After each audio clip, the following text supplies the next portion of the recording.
In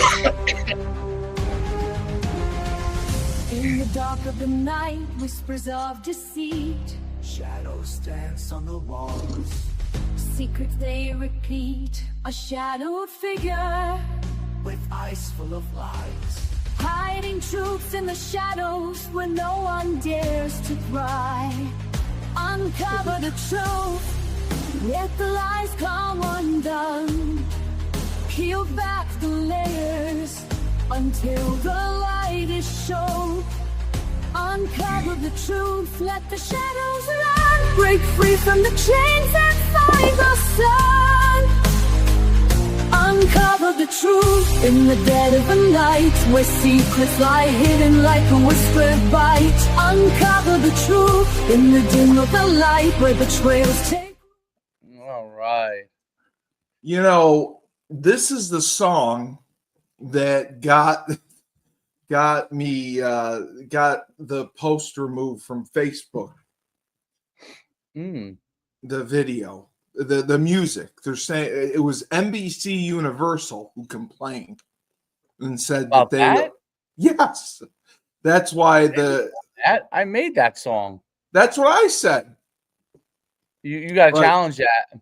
I made it. No, I did, but it was on Facebook. But that they said that I could use the video, but they had to cut out the music. No. Because NBC Universal challenged it. And I'm like, Schumann created it. I created that song. Let me see if I can find it. I don't think anyone else is creating lyrics with Steve Cully and Dave Schumann in the dead of the night with secrets like whispers. No way. No way. Let me see. No. Where is No, it? it's fine. It's In fine. the dead of the night. It's Yeah. okay. I just thought it was funny. I even made. Wait till. Oh yeah, here it is. Wait. That's it right there. That's my song, dude. That's mine. That's right. We trying to take my shit, NBC. Well, this is another Bloodlines and Betrayal. And today we are talking about a phenomenal event.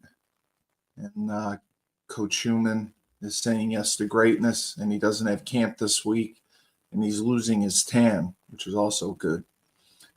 The very controversial event, well known in our history, the siege on Waco. The siege on Waco, which was back in, it was a 51-day standoff, and it was in 1993. 1993. It was about the Branch Davidians, I believe how you say it, and their charismatic leader, David Koresh, none other. David Koresh, who had taken over. And it's interesting to read about it because there were two issues that caused the siege, and it all probably could have been prevented except for one flaw that happened on the way. So they were in the federal government and the Texas Rangers, other law enforcement, they were investigating them for a while, but it was the ATF basically had learned that they were stockpiling weapons, not only weapons, but illegal weapons. And they got a search warrant for the compound, and they got arrest warrants for Koresh and several of the group members. And the other issue, obviously, David Koresh was, I don't know how to say this, fornicating with minors, maybe. Also, he was is it polyamorous or polymorphous? Yeah. Polyamorous. Yeah. So I mean, him and Jim Jones both did that. That's got to be the good thing about being a cult leader. Yeah. I mean, I guess that's the requirement of being a cult leader. We get to be I guess that's great about being a cult leader. You can just take whoever you want. Say, I'm having sex with her tonight. So that happened. So I didn't know this. The ATF planned a sudden daylight raid on the ranch to serve the warrants because they obviously wanted the surprise. You know, they wanted to have a surprise, but it was blown, which is crazy. I hearing about this. A local reporter was tipped off about the raid, and he was going to cover it, and he didn't know how to get to the Branch Davidian site. So he stopped at a U.S. Postal Service. He stopped the U.S. Postal Service mail carrier and asked him for directions on how to get to the facility. And the mail carrier was coincidentally David Koresh's brother-in-law. How about that? So his brother-in-law obviously notified him, and the group's members were fully armed and prepared for the raid. So the ATF basically ended up being the ones getting ambushed. They initiated the raid. There was a ton of gunfire. 4 ATF agents lost their lives. 6 Branch Davidians were killed. And following the ATF entering the property and, you know, its failure to execute the search warrant, a siege was initiated by the FBI. And as we all know, the FBI tries to negotiate first. They don't want any further loss of life. So they started negotiations. And it was I can't believe it was a 51-day standoff. It was a 51-day standoff. I can't believe that the FBI would negotiate for that long.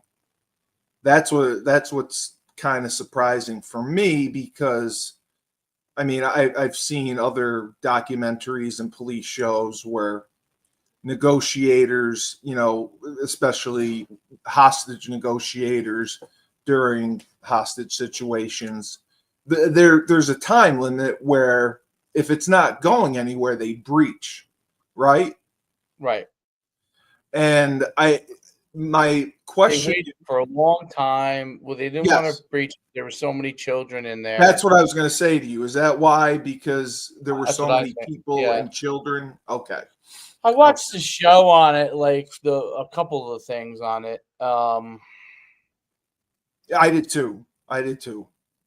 And I remember, the ATF made a lot of mistakes. Yes, they did.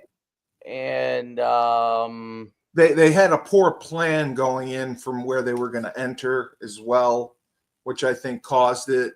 And they had a guy on the inside. Yes, they had a guy on the inside who was kind of trying to tell them. But I it sounded like the guy on the inside was playing both sides. Yeah, he was. Okay, because that's usually what they do. But well, but it seemed like he was also giving the like he once he was found out that he was ATF. I think he was eventually allowed to leave, but I believe he was giving the Branch Davidians information as well. Yes. So he was kind of playing both sides. So I didn't understand how they would wait 51 days to do this. That's what blows my mind. Like, I can't picture the negotiations, and I know that they negotiated with Koresh directly, and he was making some outrageous demands, and that was part of the big deal. So I didn't also know this, the prelude to it. February 27th, 1993, the Waco Tribune Herald began publishing The Sinful Messiah. It was a series of articles by Mark England and Darlene McCormick, who reported the allegations that Koresh was physically abusing children at the compound, committed statutory rape by taking many underage brides, and he was an advocate of, obviously, polygamy for himself, and declared that he was married to several female residents on the community. He was entitled, the paper, these articles claim that Koresh had at least 140 wives. And my question to you, Dave, is, because you are married, it's got to be hard enough to have one wife. How do you manage 140 of them? Yeah. That's all I could think about. It was like, most people can't manage one wife. How's this guy doing, like, handling 140 of them? Yeah, 140. What it was what it was? Yeah, that's what it says here. Yeah, the in one of the articles, it said that he had 140 wives.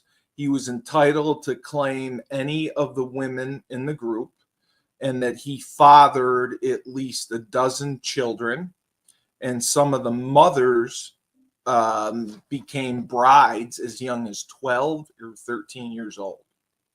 So in addition to the sexual abuse and misconduct, Koresh and his followers, they had been suspected of stockpiling weapons since May of 1992.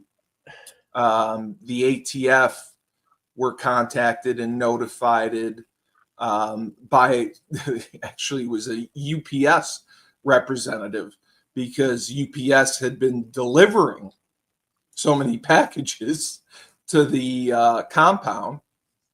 One of the packages broke open accidentally, and it revealed half a dozen grenades. Grenades, Dave. And he also the postal carrier also noted that the compound had been receiving packages from an arms dealer for months. So you can call UPS. I can put grenades in a UPS box and just send them. No, I don't think you can. I mean, I don't think you can either, but I mean, wouldn't you think they would notice? You don't think they'd notice that the package was fucking grenades? That's what I can't believe. So in June 9th of 1992, the ATF opened the formal investigation, and that's why all of this happened. They investigated up until February, and that's when they were going to use the warrants. So the ATF used an affidavit by Special Agent David Aguilera to obtain the search and arrest warrant that led to the Waco siege. And it was, like I said, the postal worker who informed them about the grenades, and the sheriff's office was notified in May of June of that year that, like, hey, you got a big problem. There were grenades, black gunpowder, 90 pounds of powdered aluminum, and 30 to 40 cardboard tubs. They had AR-15s and M16 kits. And you know, the sellers were also under investigation. But all of this stuff, like, I just can't believe that day after day, UPS is just delivering packages to the Branch Davidians and not knowing. That's what's crazy. So that's crazy. Yes. So the search warrant, they were going to go on or before February 28th, 1993, in the daytime between 6 a.m. and 10 a.m. And now the other thing they claimed, which I never heard this on any of the documentaries, was that Koresh was manufacturing methamphetamine. He had a meth lab, and that was allowing them to make money, which they were in turn buying the military assets. So that's crazy to me. Like, do you remember hearing anything about that he had a meth lab there?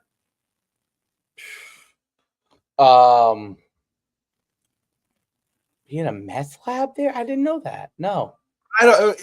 It doesn't say. I'll read further down. It doesn't say that he did.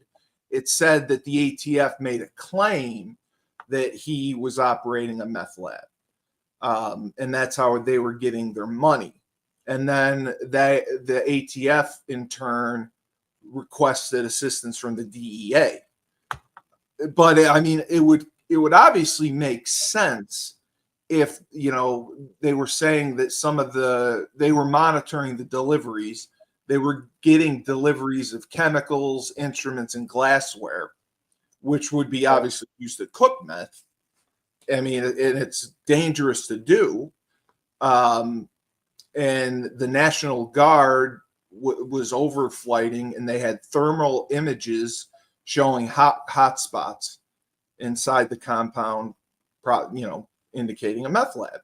I just had never heard that before.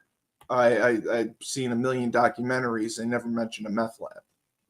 So the code name for the raid was Showtime.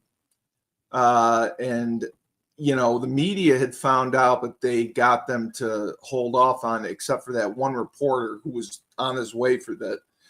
But they were pissed because those reporters wrote the articles calling Koresh the sinful Messiah. They wrote a series on it. They were trying to get Koresh outside of the compound and outside Mount Carmel, but the people received inaccurate information because he never left. Right. The Branch Davidians were known locally and had cordial relations with the locals. They went to gun shows, and they always had relevant paperwork. Like, they didn't have illegal weapons, apparently, from what this says. They just purchased a lot of them, a lot. So they executed the search warrant. It got blown up, obviously, because the mail carrier that the reporter asked for directions was the brother-in-law.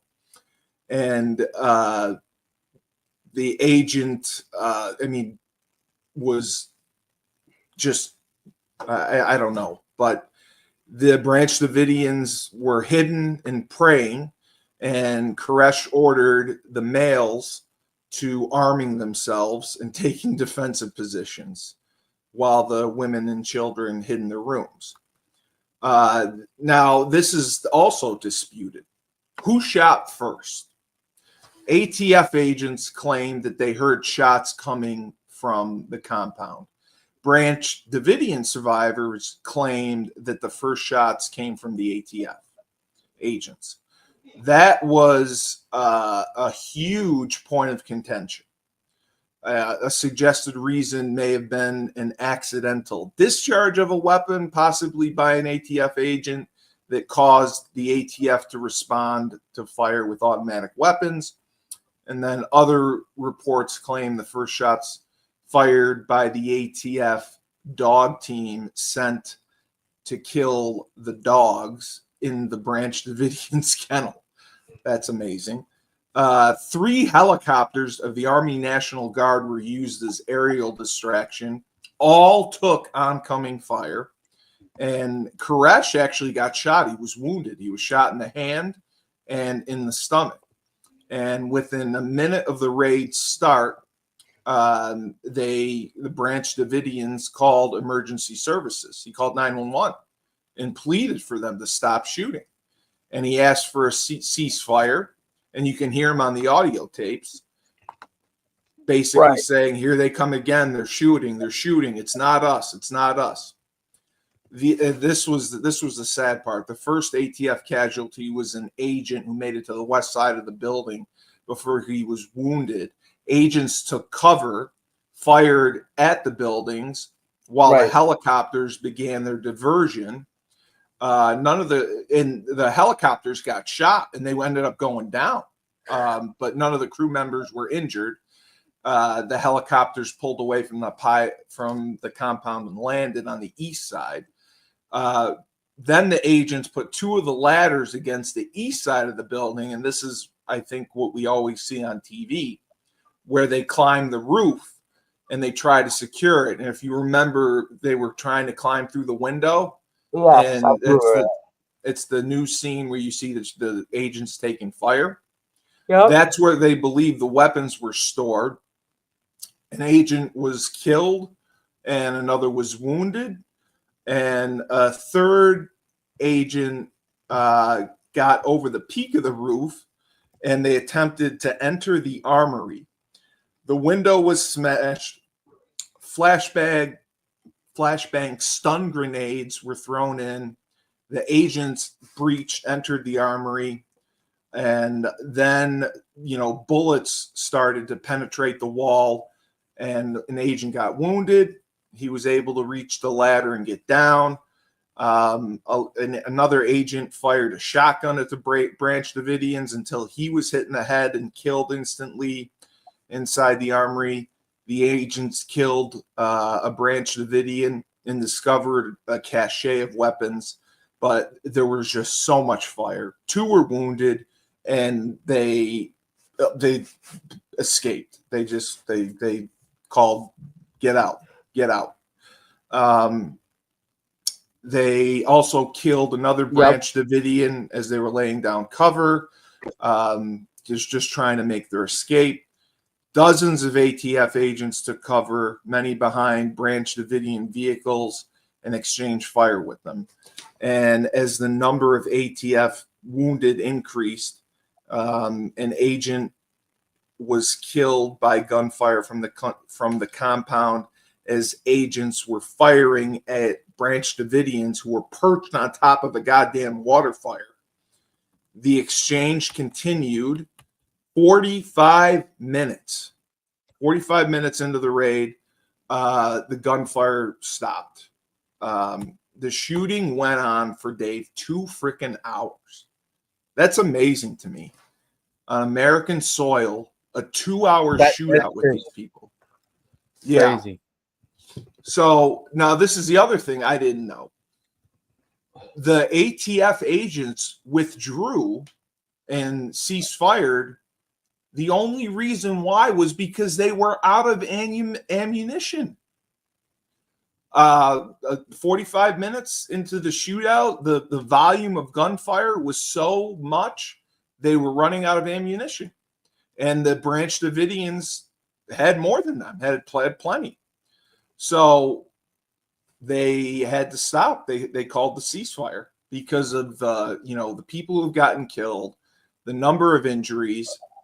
They had 16 injured. And after the ceasefire, the Branch Davidians allowed the ATF dead and wounded to be evacuated and held their fire during the ATF retreat.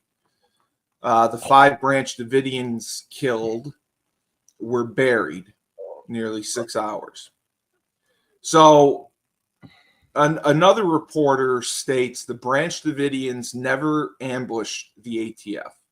he said they apparently did not maximize the kill of ATF agents, explaining that there were desperate religious fanatics expecting an apocalyptic ending in which they were destined to die defending their sacred grounds. Well, that was what David Koresh convinced them of. Well, David Koresh, convinced them that he was the Messiah, and he was sent down from God, and the negotiations had started. The Davidians, initially they called the news media, and the news media actually gave Koresh 2 phone interviews. He got 2 phone interviews on the local news. And then the FBI cut their communications to the outside world. And for the next 51 days, the only communications that were had were by telephone with the FBI negotiators. And the Justice Department report found that negotiators criticized the tactical commanders for undercutting negotiations. And I think that's got to happen, Dave, because when you have so many different law enforcement agencies, there's got to be some miscommunication going on. Who's in charge? Someone wants to do it this way, another person wants to do it that way. Wouldn't you think?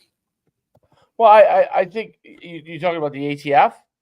Yeah, because the Texas Rangers are involved now. The FBI's got negotiators. I don't think they communicated. I only know from watching the show, but I don't think they communicated with each other very well. Mm-mm. He wanted to be in charge. Some had a better viewpoint than the other. The ATF had a very bad viewpoint. Yeah, the ATF was all about let's go. They just wanted to get in there and breach. Well, I can understand. My whole thing was if you were going to arrest him, if you were going to arrest him specifically because you thought being polygamous or fooling around with underage girls, that was part of it, and the illegal weapons, yes.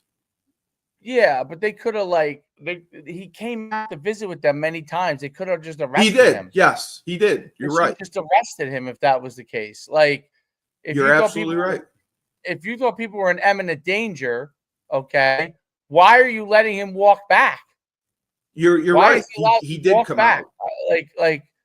You can't say that he's in imminent danger. Everyone's in imminent danger, and then let him go back. Letting him come and go. Yeah. So to what? To set him up for what? If you took him out right there and arrested him, all those people would have just came out, and that would have been it. Yeah. So I don't really buy the whole thing. I think a lot of it. Do I think that David Koresh may have been doing some of that stuff? Absolutely. Was he polygamous? Absolutely. Sure. Was it worth all those people dying because of that? No. I mean, that was the whole point you were trying to prevent from the get-go. You know what I'm saying? So that was the thing that really bothered me, the whole thing, the handling of the David Koresh. I mean, obviously he was a fanatical person, but seemed like he was. Well, yeah, you're right. He would come out and talk with them, go back in. That happened several times. I don't understand it, to be honest. I don't either. It's one of those things that we're not obviously privy to all the information, which is obvious, but I feel like even if I was privy to all the information, I wouldn't I wouldn't agree with that approach strategy that they had. Yeah, I mean, well, do you think that they were afraid if Koresh was taken or killed that his members would have, killed the kid or, did what ended up happening? Maybe that's what they thought, but he had not demonstrated. They had not demonstrated any of that stuff. Really, no, they didn't. There wasn't anything. I mean, now maybe the shows I've watched were somewhat favorable to him. That could be. I'm saying those shows maybe. I don't know. I mean, I think they're pretty accurate. I feel the same way you do. Yeah, I feel like so. They were. I mean, they didn't I felt like cause any damage. Remember during that time period that happened. What was the year? It was 93. Yeah. So the 90s was when the beginning of this like backlash. It was when the LA riots happened. Yeah. I don't think that those are related, but I'm saying that like the backlash towards Christianity and right, yes, you know what I mean, because Jim Jones was in the 80s maybe or 70s, yeah. Ruby Ridge happened before this, right? So it seemed like it was like a target, like almost like a targeting thing towards the religion. We didn't know. Well, let me put it like this. We now know, okay, that in America, there, in my opinion, this is my political viewpoint of this, there's a targeting attack on Christianity and Judaism for the most part throughout America. Okay? Right now, yes. Yep. Yes. All right. Different reasons for each group, but yeah, and trying to push to the forefront on the left side other religions or no religion, you know what I'm saying? So correct. And trying to blame like those religions for things. So the conspiracy theorist in me thinks that these things start to go into place a lot longer before they come to the forefront. And even though this was under George Bush, I believe. No, this was Clinton. Clinton. Oh, was it Clinton? Yeah. Sure. Yeah, it says right here, Clinton. Oh, okay, it was Clinton. Okay. Yeah. Okay. Yeah. So then that would kind of go towards my theory a little bit. I mean, Clinton is obviously more in the middle of the road, but they could, but within government, you know what I'm saying? It doesn't mean that was Clinton's agenda. Clinton was pissed about this. Yeah, I was saying like he's more middle of the road. I don't think it was his agenda, but I think there may have been some agendas within the ATF, or the government to just go into. Now traditionally you would say the ATF would be a more conservative agency, right? But I think when they had their members killed and wounded, I think that probably changed flipped the script. Yeah. I don't know. I just think that it was really, to me, like I'm sure Koresh was doing a lot of things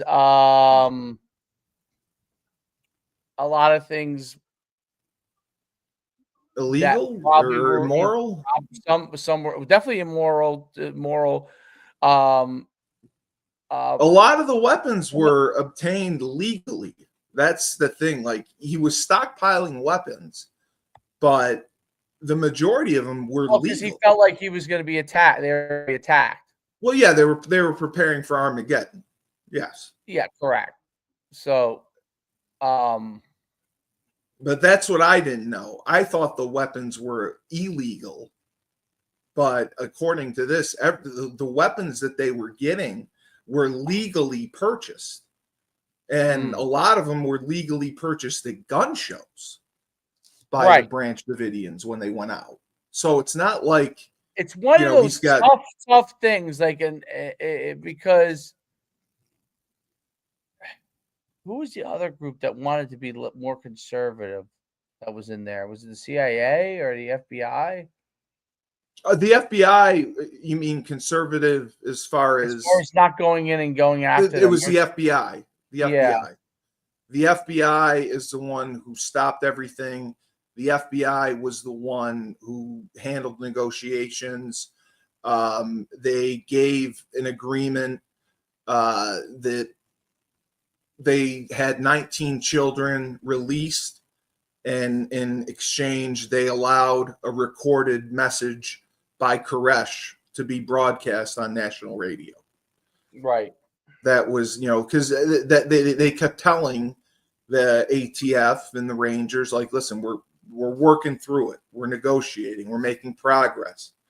And as you know, with negotiations, it's about wearing them down. You're wearing them down. You're wearing them down.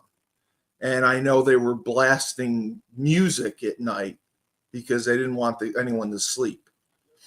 But Right. so, Right, yeah, right, it's a wear down tactic. So they released the 19 children up to 12 years old, and they interviewed them. And the children had been sexually and physically abused long before the standoff.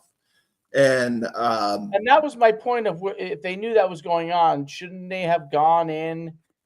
Like if the excuse was we had to go in, right? Right. Then, well, and you knew these things were going on. Like, what brought upon the panic on this day? You know what I'm saying? We had 50 some odd days of standoff, right? And you knew this was going on. You had this intel. You didn't go in. That was the part that I thought was so suspicious. Well, they investigated it for over a year. And what did they find? They found that, number one, they thought he was operating a meth lab.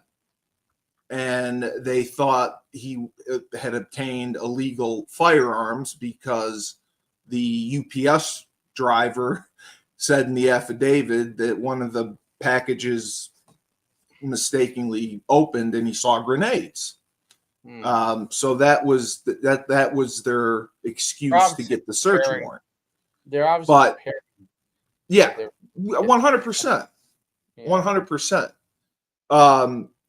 But, they got the 19 kids out and they felt like they were making progress. Right. But what, this kept going on and going on. And it, eventually during the siege, the FBI sent a video camera to the Branch Davidians because they wanted Koresh to show what was going on.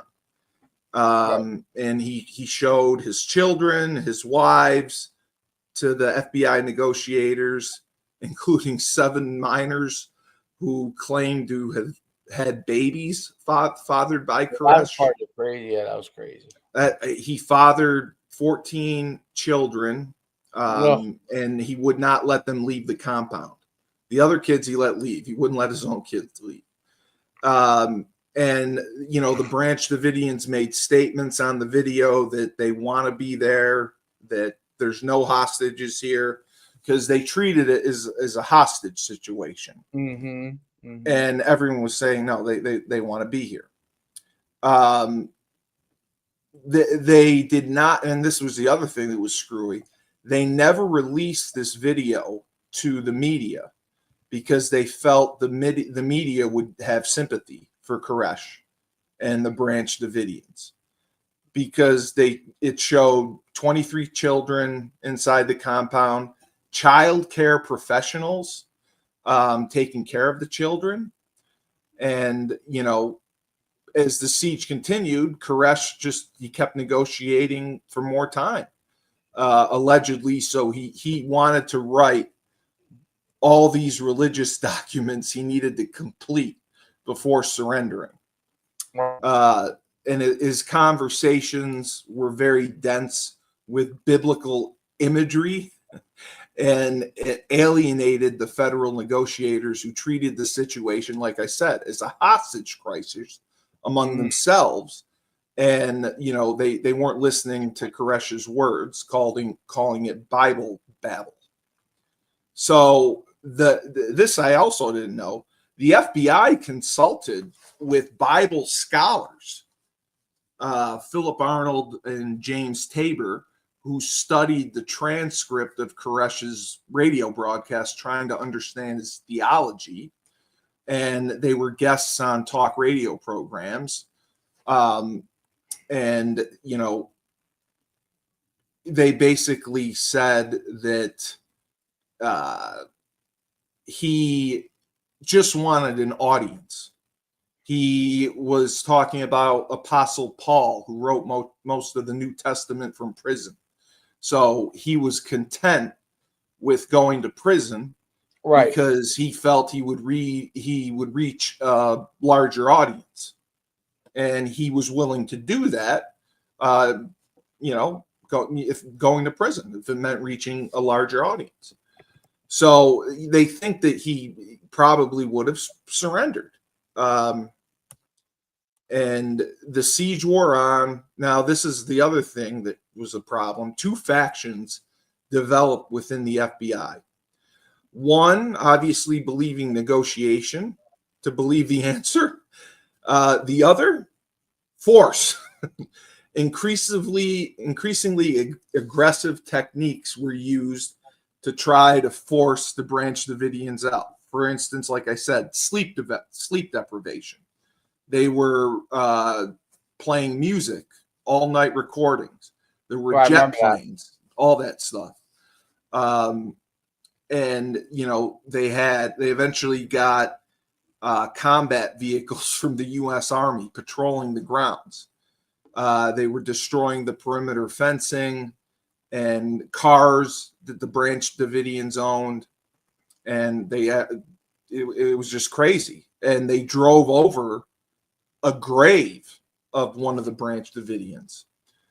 And then, so now the other thing that happened, 2 of the 3 water storage tanks of the main building were damaged during the raid, and the FBI cut power and water to the compound. So people thought this was definitely wrong to do. It forced them to survive on rainwater and MRE, obviously military rations. Criticisms were by many people. Many people criticized the tactic of, using sleep and peace disrupting sound against the Branch Davidians. The point was this: they were trying to have sleep disturbances, and they were trying to take someone that they viewed as unstable to start with, and they were trying to drive him crazy. And then they get mad because he does something that they think is irrational. That's what several people said. So you already have a guy who's nuts. You think he's unstable, so let's deprive him of sleep, and let's try to drive him even crazier.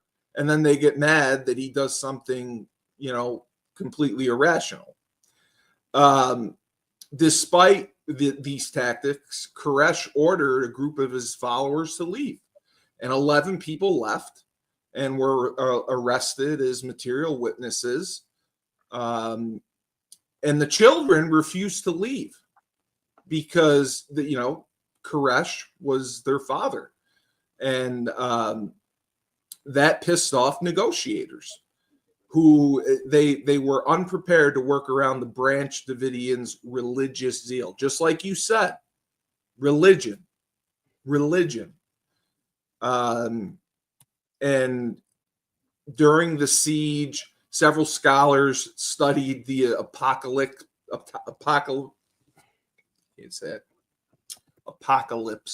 in religious groups, attempting to persuade the FBI that the siege tactics being used would only reinforce the impression within the Branch Davidians that they were part of a biblical end of times confrontation that had a cosmic significance, and that would likely increase the chances of a violent and deadly outcome.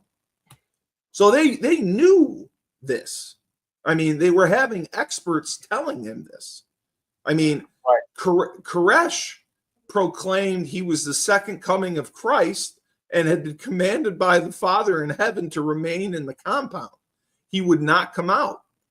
And then from April 5th, him and Jesus were having convos, I guess. Yeah, from April 5th until April 13th, Koresh refused to speak to the FBI, citing observance of the Passover holiday. So now the FBI is losing their fucking minds. Now they're considering putting snipers up to just start killing Koresh and the Branch Davidians. Don't you find that crazy to me? I do, because he's not actively, like, this is not a hostage situation. He's not hurting anyone. He's not doing anything. Even though they're underaged, and people have talked about after that they didn't know any better, basically. And the kid, his all the other kids were released. His kids refused to leave him, because he's their dad. So that was the main issue. And the FBI, again, like I said, there were the two camps. They're like, listen, we're negotiating. He's releasing people. He's being cooperative. Let's just keep talking. And they were just getting impatient because, again, this is 51 days you're talking about. So, they wanted to put snipers up there and just start shooting. And, the other camp of the FBI voiced concern that the branch... It's one of the worst days. 9/11 obviously was worse, but it was one of the worst days as far as what the government did on American soil. Yes. Jonestown had been the largest mass murder of Americans before 9/11, but this on American soil. Yes. What was Jonestown? I don't. Jonestown was Jim Jones. Jim Jones. Yeah. That was the largest mass murder of Americans before 9/11, but that wasn't on American soil. Jim Jones did it in South America. That's what I'm saying. It wasn't on American soil, but it was the largest mass murder of Americans themselves. Correct. But this was the largest on American soil. Correct. And Koresh had his lawyer, the legendary Dick DeGuerin, who's awesome. That was his last communication to the outside world. I love how much you know about the. Even though you're Dick DeGuerin represented Robert Durst. Right. That's why I know, and I'm a child of a lawyer. So he promised to exit the compound as soon. He was writing down an interpretation of the 7 seals of the Book of Revelation, and he was going to exit the compound as soon as it was completed. And this was his last communication. I want the people of this generations to be saved. I'm working night and day to complete my final work of writing out of these seals. I thank my Father. He's finally granted me a chance to do this. It will bring new light and hope to many. They will not have to deal with me, the person. I will demand the first manuscript of seals be given to you. Many scholars and religious leaders will wish to have copies for examination. I will keep a copy with me. As soon as I can see that people like Jim Tabor and Phil Arnold have a copy, those were the FBI, those were the biblical scholars the FBI consulted with. I will have a copy out to you, and you do your thing with it. The letter sparked immediate disagreement within the FBI. While some of it saw it as a breakthrough, others ridiculed it, suspecting it to be a delay tactic to buy Koresh more time for a violent confrontation. And again, I disagree with this because he had no interest in violence. The only violence that happened was when the ATF breached in the first search warrant.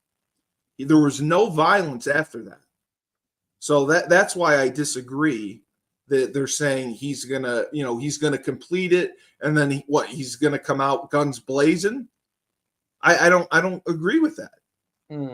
The FBI consulted a psychologist from Syracuse to understand his mental state. After examining this and 4 other letters, the report said that he exhibited all the hallmarks of rampant, morbidly vigilant paranoia. And I do not believe there is in these writings any better or at least certain hope for an early end to the siege. Right. So that was the end of the end.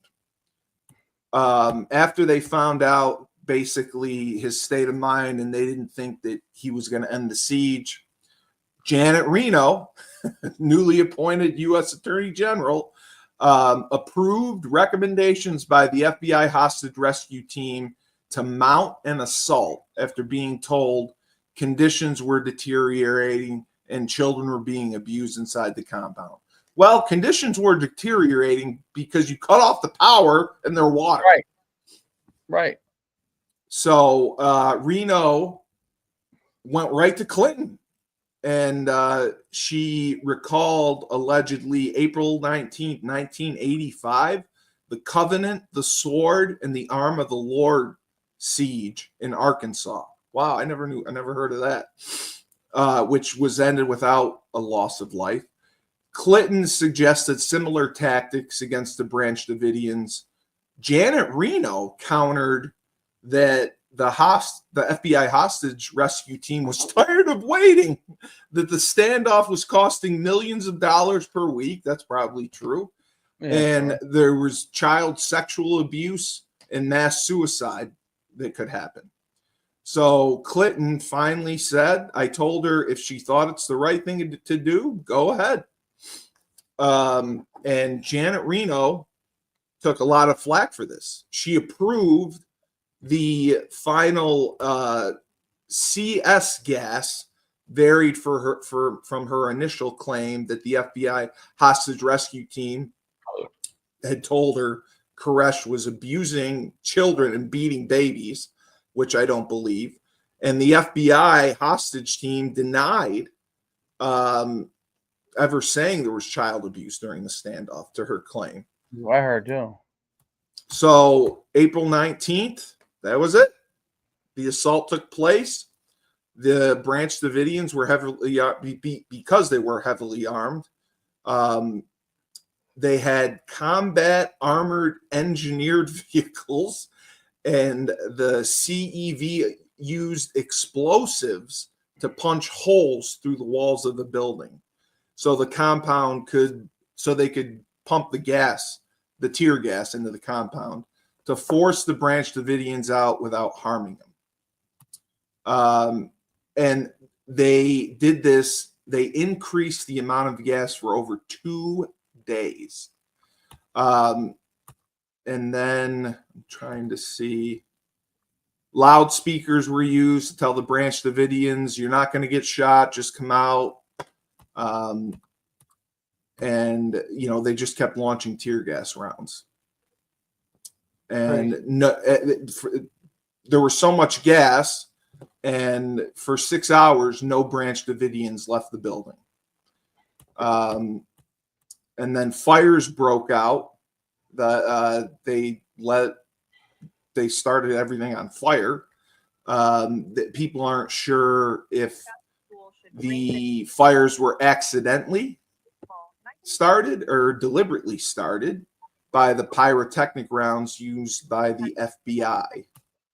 So 9 people left the building during the fires. The remaining Branch Davidians, including the children, were either buried alive by rubble, suffocated, or shot. Yep. Many were killed by smoke and carbon dioxide. And everyone died. Everyone died.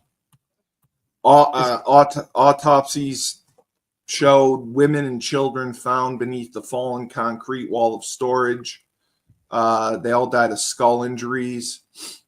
And they never found a meth lab. Because there was none. They made it up so they can go in. Yep. And 20 Branch Davidians were shot, including Koresh, as well as 5 of his children under the age of 14. There was another 3-year-old was stabbed in the chest. That's crazy. And these were all mercy killings carried out by the Branch Davidians. And it's said they were killed because the Branch Davidians were trapped in the fire with no escape. Yep. That's on. So I didn't know that. I thought it was suicide. I thought it was like Jim Jones where he had to drink the Kool-Aid. No. So yeah, the they investigated it, and the gunshot wounds support self-destruction, either by overt suicide or consensual execution, suicide by proxy, or forced execution. Because, you know, when they punched in the walls and the fire started, they were trapped. So that's unbelievable to me, and it's got the chronology and some of the transcripts of it. You know, people were waving white flags saying to just stop attacking, we're not doing anything. They finally had fire trucks come when the scene was secure, and the aftermath was just a mess. Was a mess. The new ATF director, John McGraw, criticized several aspects of the ATF raid. He came on in 95, the Government Accountability Office report on the use of force by the federal law enforcement agencies observed, on the basis of the Treasury's report of the Waco operation and the views of the tactical experts, own ATF personnel decided in October of 1995 the dynamic entry would only be planned after all other options had been considered and adjusted training accordingly. Because you have to remember, they went there with an arsenal, and there was no peaceful discussions. There was no attempt to peacefully serve the warrant. They just started there was just a shootout. So I mean, now because of this, they placed a greater emphasis on crisis negotiation and peaceful resolutions. They increased the training in the establishment for negotiation teams. The hostage rescue team underwent enhancements in terms of training, equipment, and coordination to improve their effectiveness in high-risk operations. It was just crazy. There was a ton of criminal prosecution and civil litigation. The 12 surviving Branch Davidians, were charged with murder of the federal officers. And 4 of the Branch Davidians were acquitted. Wow. And additionally, the jury acquitted all of the Branch Davidians on murder-related charges. They convicted them on 5 lesser charges, like aiding and abetting, voluntary manslaughter of federal agents. And then 8 Branch Davidians were convicted on firearms charges. I mean, this was just, I did not know what a mess this was. I know Koresh was a religious zealot. I know that he believed he was the second coming of Jesus. Right. But I usually will side with the government and law enforcement, but I really think that they screwed up here. They screwed up from the first minute. Like they never should have attacked. And even the arguments over who fired first, unless it's, a threat, and unless you know that, like, your car's getting shot, something next to you, like they could have peacefully tried to end this. And in the 51 days, to cut the water and the power, that's just disgusting. Yeah. They, why? How could you do that? And then the sleep deprivation. And I agree, like with the Syracuse guy who said, or not the Syracuse guy, one of the FBI guys said, you guys think this Koresh is crazy, so you're sleep depriving him, you cut his water, you're making a crazier man crazier. What do you think he's going to do? Right. what do you think is going to happen? You want to de-escalate it, not escalate it. Yeah. And then, crazy enough, there were civil suits by the Branch Davidians. They sued a lot of people. But unfortunately, I don't think. Yeah, they did lose the lawsuit because obviously it's Texas. They said they were fined to use the tear gas, and the use of force was necessary. The press coverage was criticized for its sensationalism and for providing a platform for Koresh and his followers. Journalists were accused of glamorizing Koresh and his beliefs. I didn't know. I didn't read anything. Do you remember? I didn't remember that. I don't remember that either, that he was glamorized. I remember people calling him crazy. I never thought that he was glorified. No, I don't think so either. But yeah, and like the controversies, several of the ATF people say that the first shots, one of the agents from the ATF team said that the first shots came from the ATF. Okay. His name is Roland Besteros, and he got crucified for saying that. Really? Yeah. Well, yeah, they were furious that he would turn against his own. Regardless of what happened, they would never expect him to say that. And then, the FBI said evidence from the front door will clearly show how many bullets and what happened. And then Koresh's attorney, Dick DeGuerin, went inside the Mount Carmel, the place after the siege, and testified at the trial that the protruding metal made it clear that the bullet holes were made by incoming rounds from the ATF. Yeah. So that's really disappointing. That's sad that we fired first. It's crazy. And that was that crazy story. There's no. And Janet Reno took a lot of flack for. I think they should have planned better. It should have had a better system. Well, I think it's also because of there's too many cooks in the kitchen. Yeah. When you got the FBI, you got the ATF, you got the Texas Rangers, you got sheriffs. I mean, the National Guard. I mean, it's too many cooks in the kitchen. Too many people have. It's like coaches.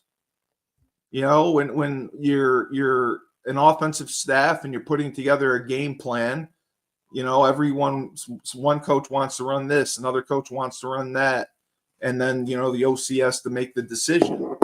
But everyone wants to give their input and do what they want to do.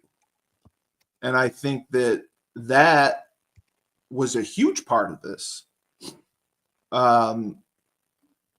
because even like I said, there were two camps within the FBI that disagreed between breaching and negotiating. I thought it sounded like they made progress in negotiations. I think Koresh would have surrendered. I think he would have thrived because he was a narcissist on going to prison and giving prison interviews, writing more biblical stuff, and he did not want to die. And wow, according to Alan A. Stone's report, during the siege, the FBI used an incorrect psychiatrist perspective to evaluate the Branch Davidians' responses, which caused them to over-rely on Koresh's statements that they would not commit suicide. According to Stone, this incorrect evaluation caused the FBI to not ask pertinent questions to Koresh and to the others on the compound about whether they were planning a mass suicide. A more pertinent question would have been, what will you do if we tighten the noose around the compound and show overwhelming power using tear gas to force you to come out? He said that they screwed up there. I agree. I agree. Could have handled better. So yeah, there's just a ton of should not have been as much loss of life in that situation, in my opinion. Just a ton of information on it, but my God, what a story! What a mess! What a mess! What your feelings on David Koresh? I mean, well, I kind of he obviously he's a pedophile. I guess he was a pedophile. I guess polyamorous. I mean, their group, like, everyone was consenting to this thing, but you can't live outside of the rules of the United States. So it's. I thought that. I don't think he was Jim Jones. I thought they should have taken him when they had the opportunities when he came and visited with them. I agree. And I think that he was obviously a loon, but wasn't really dangerous to the outside per se.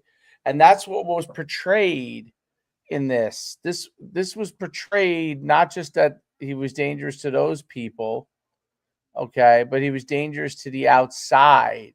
I don't know if that makes sense, but that, like, almost like, oh, this is going to spread in some weird capacity. Like, it was not going to spread. Like, so it sounds like they were really pressing the child molestation and the underage kids. Right. They don't being want physically that going abused. On in the United States, but 100%. But and that. But it showed that it didn't happen. Took him down easily and just brought him in. You know? Yes, I agree. I thought he had a relationship too with the town. I can't remember. They got along. It said they were very cordial and got along well in town. I thought it was mishandled. 100%. 100% mishandled. 100% mishandled. Yes, something had to be done. Something had to be done about him. There was not the rush to do it, even though you're on 52 days. There didn't need to be a standoff. They could have taken him by themselves.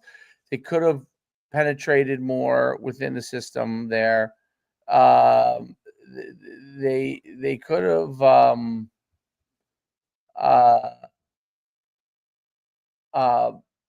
I know.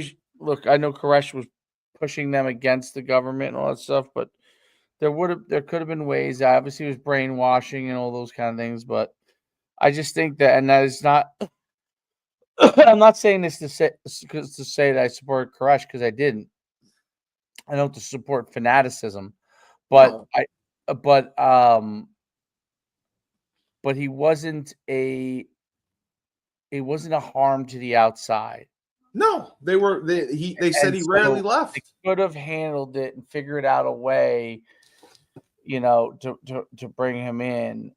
It's like, did you watch that show on on Brigham Young that was on Netflix or whatever? No.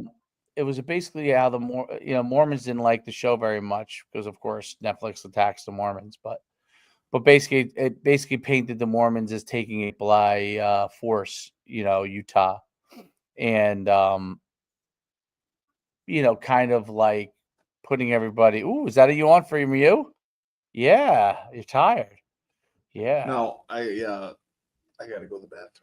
Oh, but anyway, yeah, I think that's the deal there, and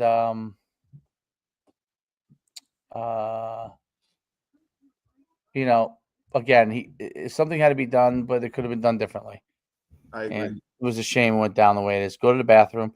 Great pod. This show has obviously become wildly popular, amazingly. So but I'll see you later tonight. Yeah, because we can do it all. So when life gives you lemons, don't make lemonade. Take 2 oranges, throw them right back at life.